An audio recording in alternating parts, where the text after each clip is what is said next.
Hello, everyone. Welcome to Cyber Inspiration Podcast. My name is Evgeny. I have been around cybersecurity for the last 20 years and I have a lot of experience working with a variety of cybersecurity vendors. My main work is vendor consulting and cybersecurity advisory for companies. As part of my passion in technology and cyber, I've been intrigued to learn how a company starts. I started the podcast to understand the thinking process and what motivated people to start their own company. This podcast is affiliated with Security Architecture Podcast. I have Vivek here today to talk about his inspiration to starting his company. Vivek, thank you very much for joining. And I'm actually extremely happy because you are the farthest guest I think I ever had on the show. So amazing to have you. Thank you so much. And super excited to be on the show. And it was great to meet at B-Sides very briefly. And yeah, happy to chat today. But tell me briefly what the company does and what do you do as well?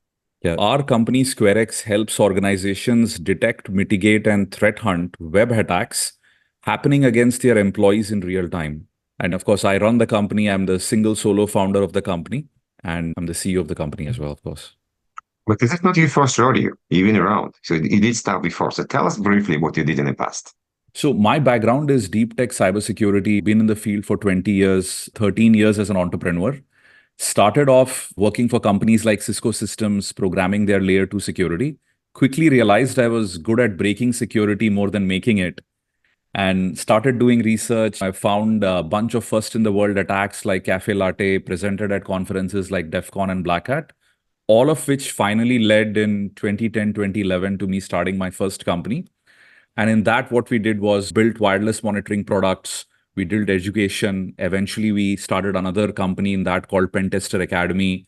All of that got acquired, was completely bootstrapped, and then took a little bit of a break. And that's when SquareX ended up starting. This is an interesting point. What happened? What inspired you to start SquareX and not something else? When I was doing Pentester Academy, at that time, we were interacting with red teams and blue teams of Fortune 500 companies, banks, financial institutions. And that's really where a common thing the red team folks would come back to me with, hey, Vivek, how do we show bypasses for existing security products?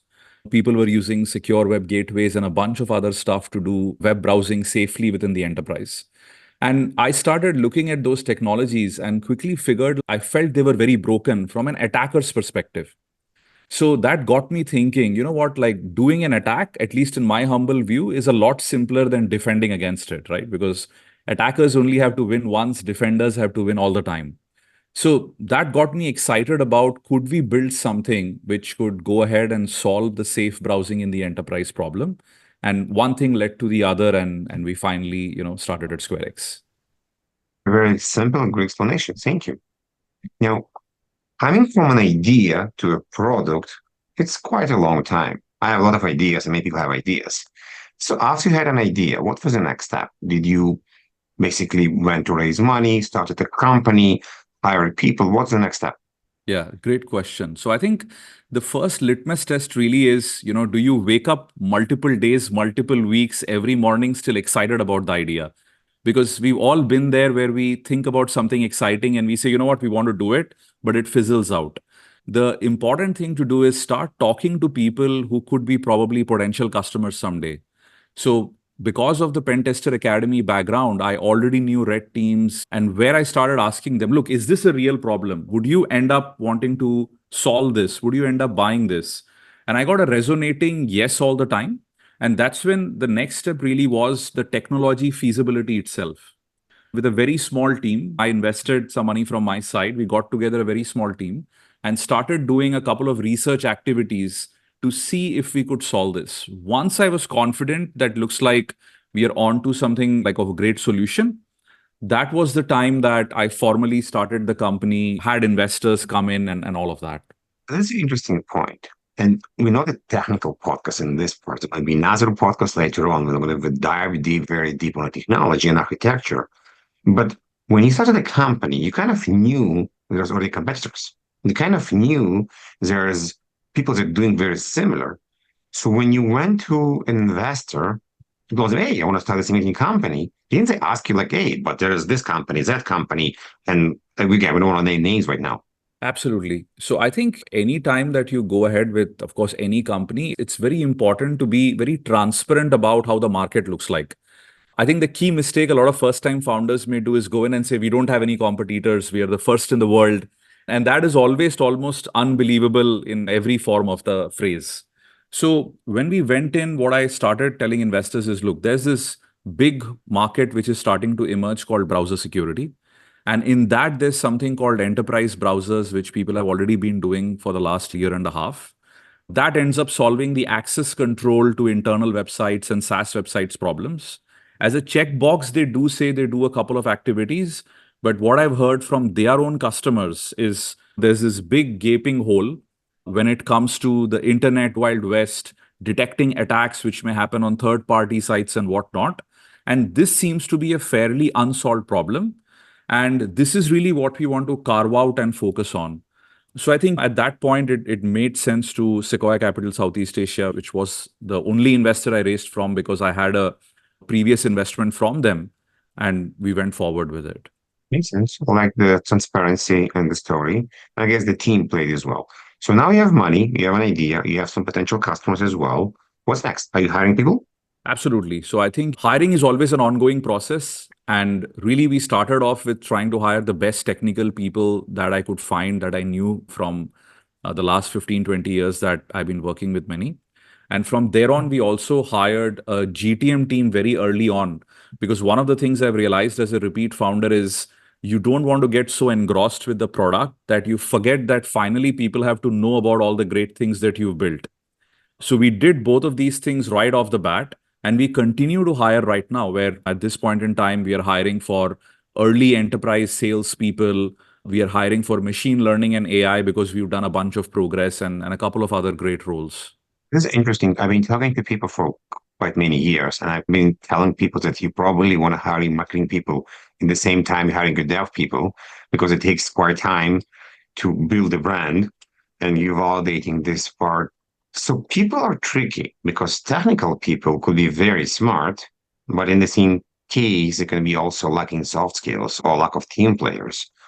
And this is where the company culture plays.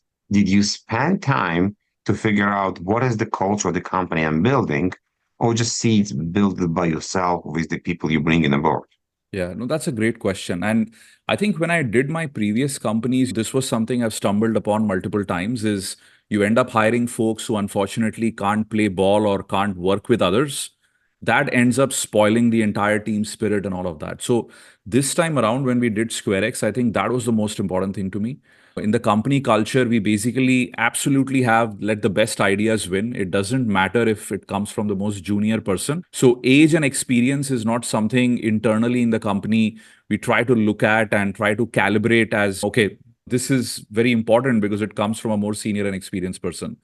I've created a culture where pretty much routinely people end up debating with me, challenging me on, hey, why should we do this? Vivek, I actually feel like this might be a better approach. And then we have a very logical discussion. And I guess eventually in any company, you have to have consensus. So I guess my job as the founder is to collectively look at everybody's views and come to a consensus. The second part, of course, is being very, very particular about the culture that you're creating. And anytime there is a digression, to kind of part ways with people. And this generally happens because people come from very different backgrounds, very different companies at times. And of course, the first 2 to 3 months is always the honeymoon period with anyone, right? Because they want to come in, they want to impress you. But over time, you start to see how they interact, how they work. And it's very important to go ahead and keep pruning that and ensure that the company's core ethos, the core culture remains as is. Very interesting. And my mind is just racing to many different places right now to the point, okay, how do you deal with all the tasks because there are so many people?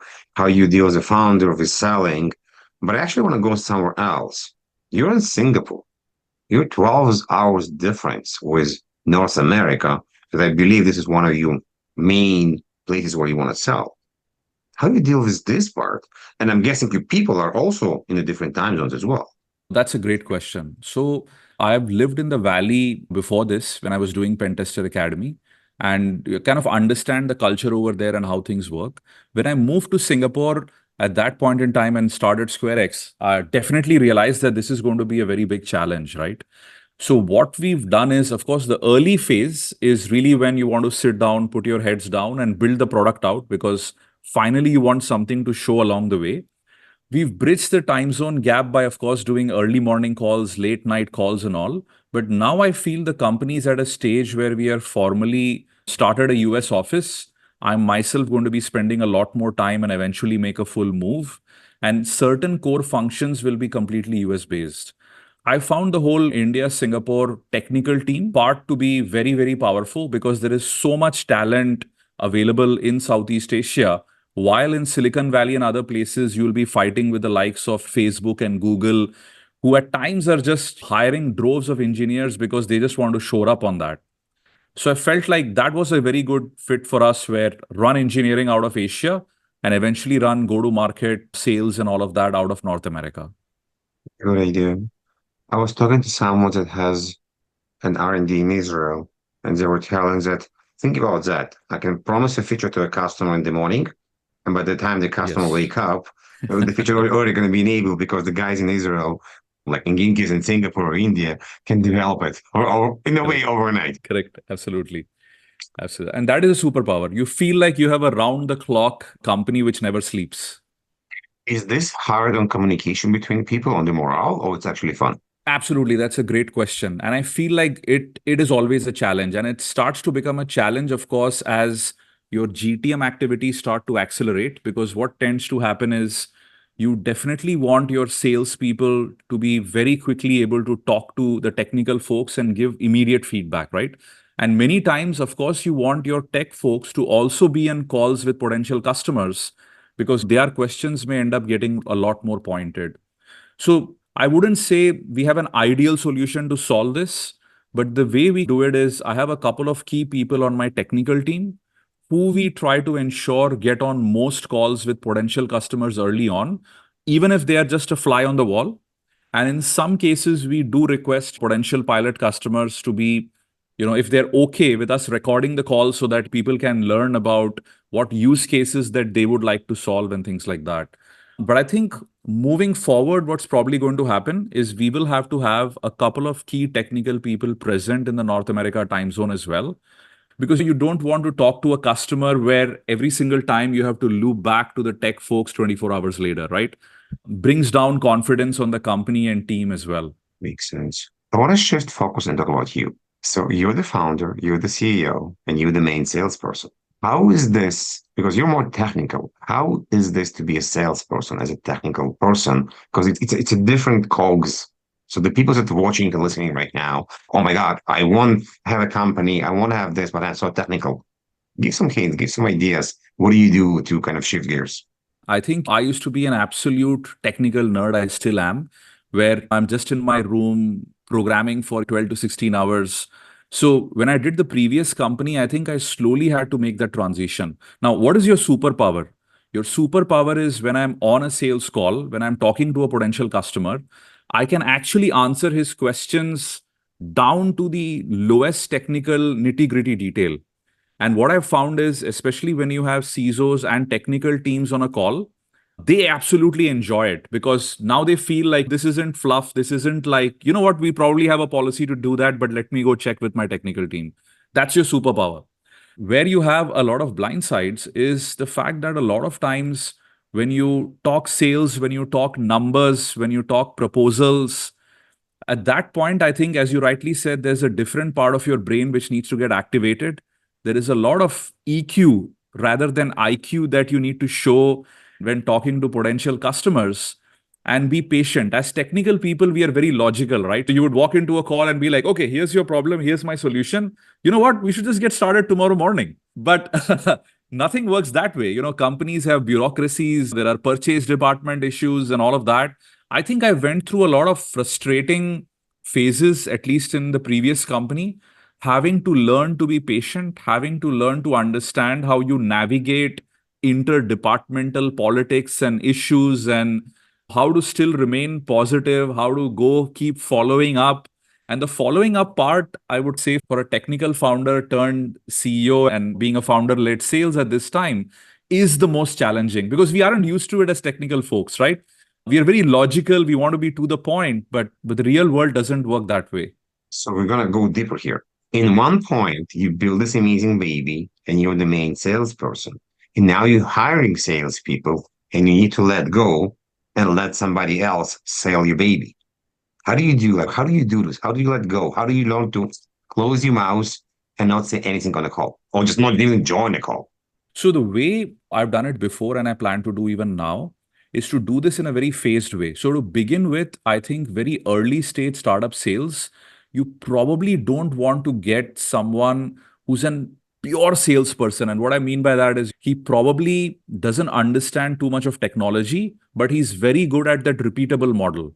So I feel where our company is at this point in time, you still need a salesperson who's slightly technical because he still needs to be able to probe customers on problems, convey that properly. So what I do is I try to look for early stage salespeople, not people with 5, 7, 10 years experience that I think is already too senior. People with 2 years experience, 3 years experience who are very hungry to learn, who probably have some basic technical background, and we go through a very heavy duty onboarding process. And I think if you do the onboarding where, so here's the way I do it. I have the person come in, speak with me, understand about how I feel about the product, what's the vision, what's the mission, also to the technical folks.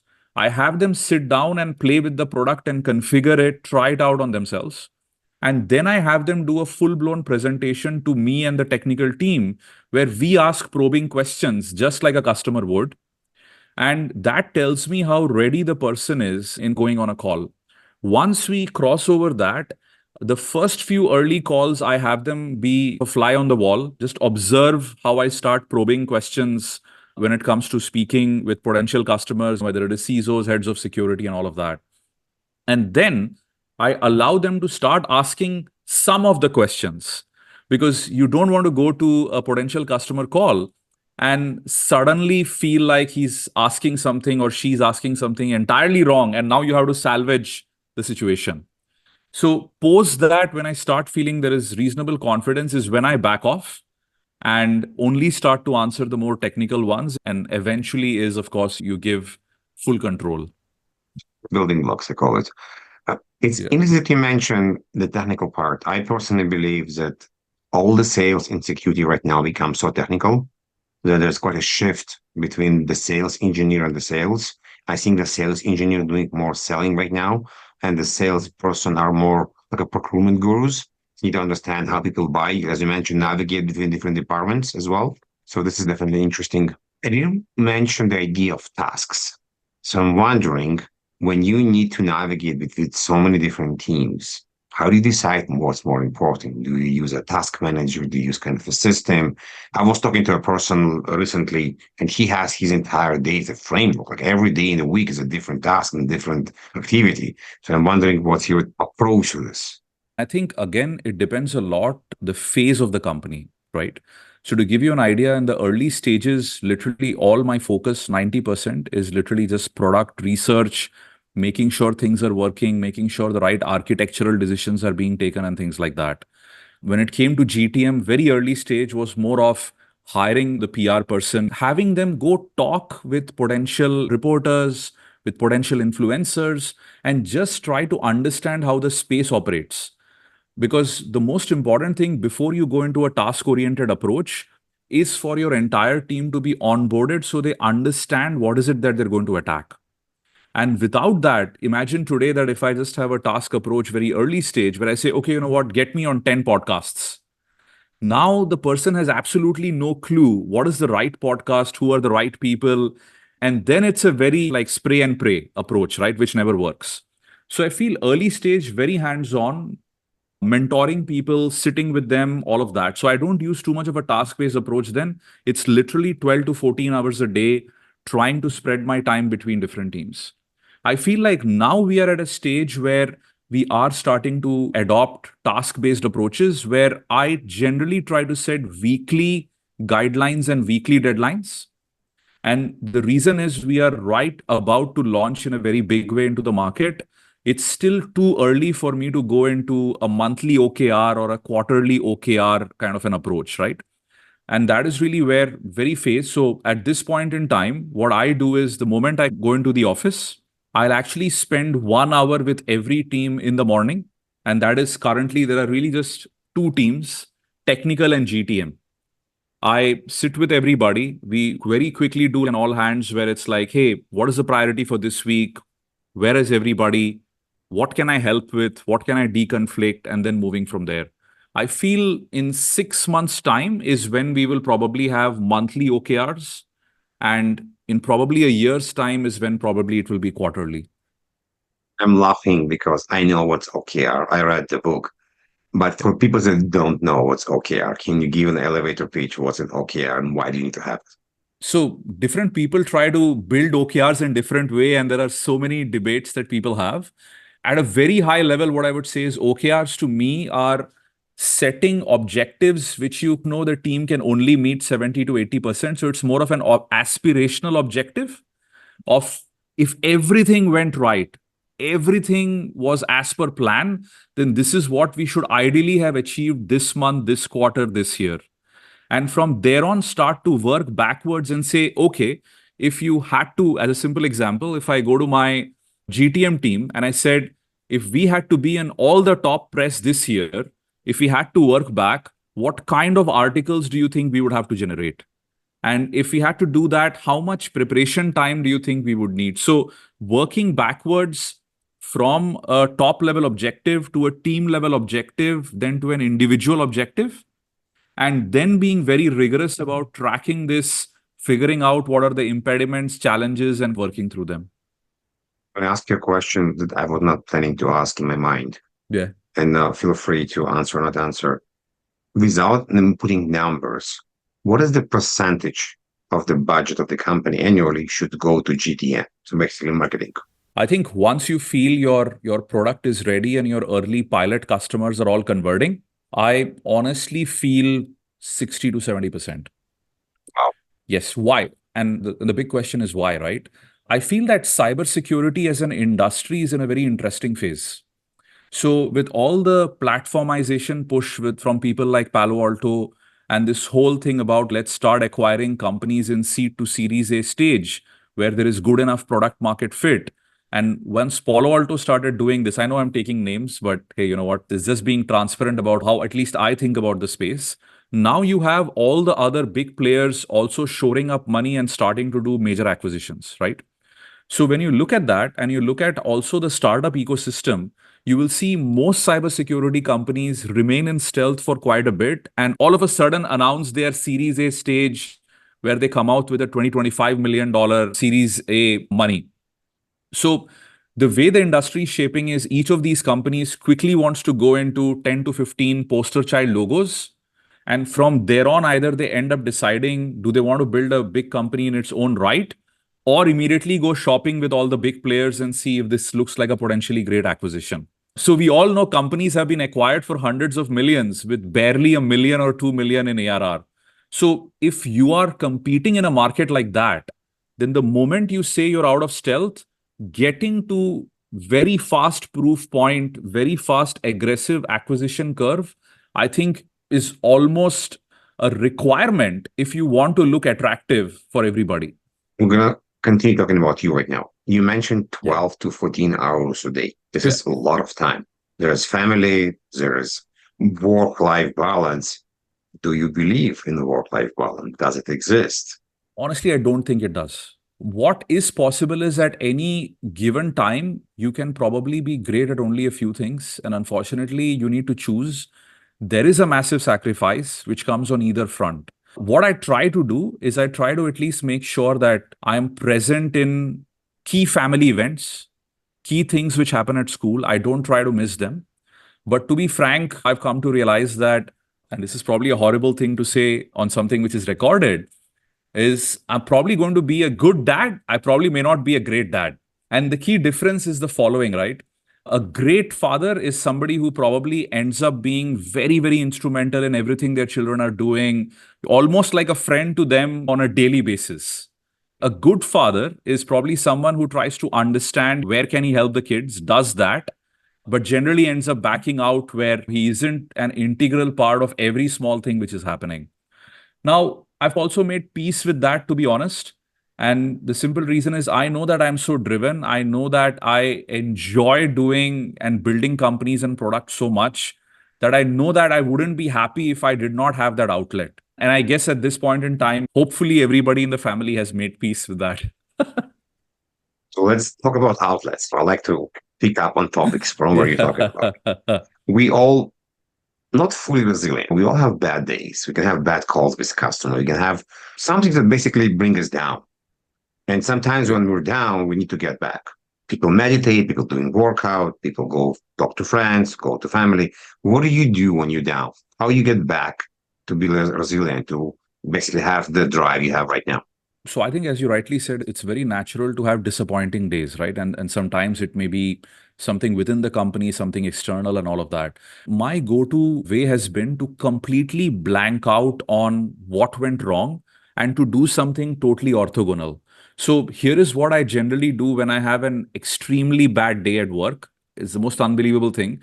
I'll probably take the whole team out for a team lunch or a team dinner, and we just go out there and have fun, crack jokes, and completely shift the view. Because you have to understand that when you have a bad day at work, it's not just you, it's your whole team as well.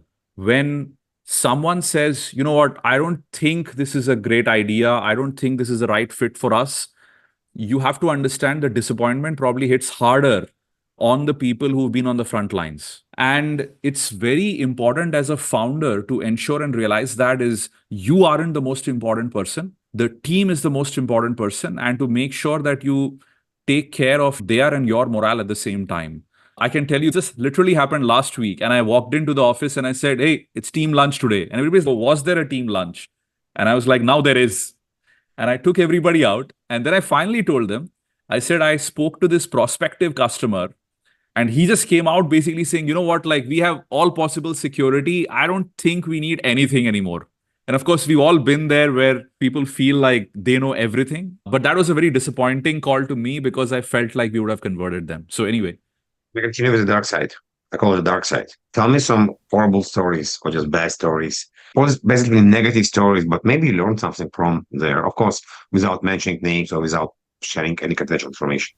Yeah. So, I think I could break it up into a bunch, right? The first was when dealing with investors. So we were very lucky to have, of course, Sequoia Capital Southeast Asia, and they're the best investors, very founder friendly. And around 6 months back, I was in the Valley and I was talking to some other potential investors for follow on rounds. And there was this one investment fund, won't take names. They ended up having me do a bunch of calls, meet a bunch of people, but in the end, not giving me a very clear answer, whether this was a yes or a no.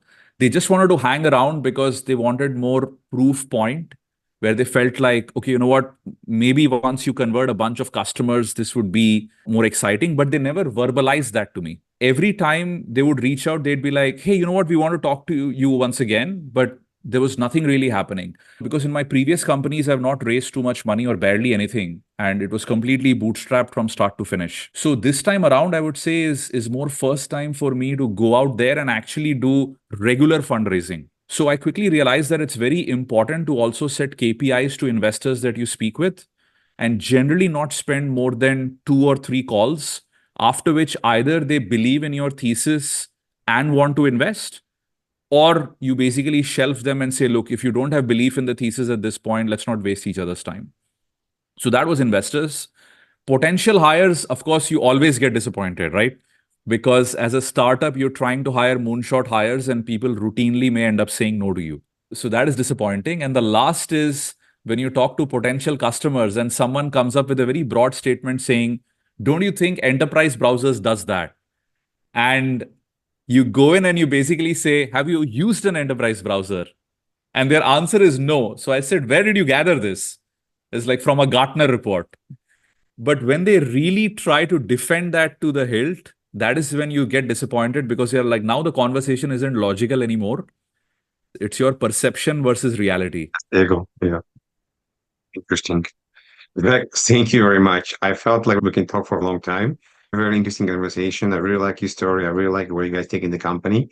Thank you for being here today and sharing your inspiration and motivation for the company. Absolutely. Thank you so much. I think this was an amazing conversation, very heart to heart, which is the way I love it as well. And yeah, I look forward to collaborating with you once again. Everybody's listening. Thank you very much. We'll definitely post things where you can find Vivek and the company, and we'll see you in the next episode.